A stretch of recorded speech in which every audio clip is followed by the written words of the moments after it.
तो dune part 2 के लिए तैयार होने का वक्त आ गया है। चलिए पार्ट 1 की कहानी को फिर से एक बार अच्छे से समझते हैं। ये कहानी सिर्फ साइंस फिक्शन नहीं है, बल्कि राजनीति, धर्म और वजूद को बचाने की एक जबरदस्त जंग की दास्तान है। कहानी हमें सीधे ले चलती है साल 10,191 में। जरा सोचिए, एक ऐसी दुनिया जहां पानी सोने से भी ज्यादा कीमती है और सिर्फ एक मसाला, जिसे स्पाइस कहते हैं, पूरे ब्रह्मांड को चलाता है।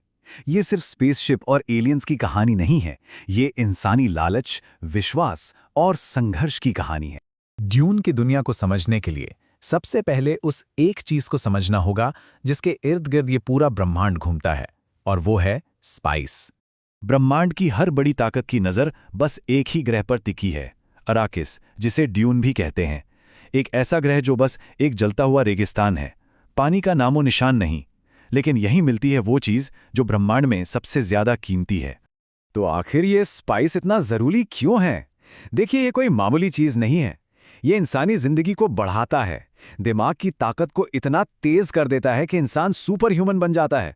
और सबसे जरूरी, इसी की वजह से स्पेस गिल्ड के नेविगेटर्स एक ग्रह से दूसरे ग्रह तक जा पाते हैं। स्पाइस के बिना समझ लीजिए पूरा ब्रह्मांड थम जाएगा। कॉमर्स, सोसाइटी, सब कुछ खत्म। अच्छा, स्पाइस के अलावा इस दुनिया को 3 बड़े नियम, या कह लीजिए 3 स्तंभ चलाते हैं। ये वो नियम है जिन्होंने इंसानियत का भविष्य पूरी तरह से बदल कर रख दिया है। पहला और सबसे बड़ा नियम है सोचने वाली मशीनों यानी एआई पे कंप्लीट बैन। हजारों साल पहले इंसानों और मशीनों के बीच एक भयंकर जंग हुई थी, जिसे बटलेरियन जिहाद कहते हैं।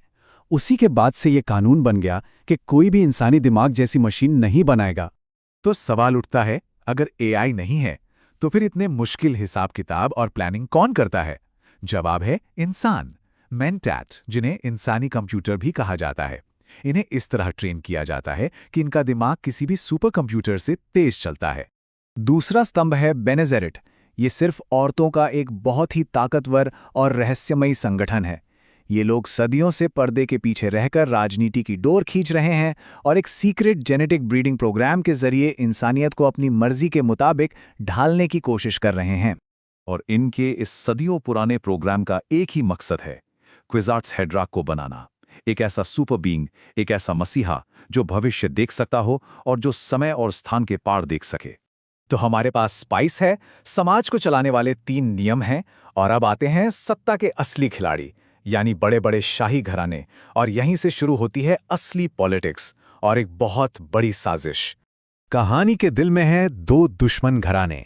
एक तरफ है हाउस एट्रीडीज, जो अपने सम्मान, वफादारी और इंसाफ के लिए जाने जाते हैं, और दूसरी तरफ हैं उनके जानी दुश्मन, हाउस हार्कोनन, जिनका काम ही है क्रूरता, लालच और डर फैलाना। बिल्कुल एक दूसरे के उलट। अब देखिए, ब्रह्मांड का सम्राट ड्यूक लेटो की बढ़ती हुई लोकप्रियता से डरने लगता है, तो वो एक जाल बिछाता है। वो एट्रीडीज को हुक्म देता है कि वो हार्कोनन से अरैकिस का कंट्रोल ले लें। पर यह कोई इनाम नहीं था, ये एक धोखा था, एक ट्रैप था, जो हार्कोनन के साथ मिलकर एट्रीडीज को हमेशा के लिए खत्म करने के लिए बनाया गया था। और जैसे ही हाउस एट्रीडीज अराकिस की रेतीली जमीन पर कदम रखते हैं, सम्राट का ये जाल धीरे धीरे कसना शुरू हो जाता है। धोखा कहीं बाहर से नहीं, बल्कि अंदर से ही आता है।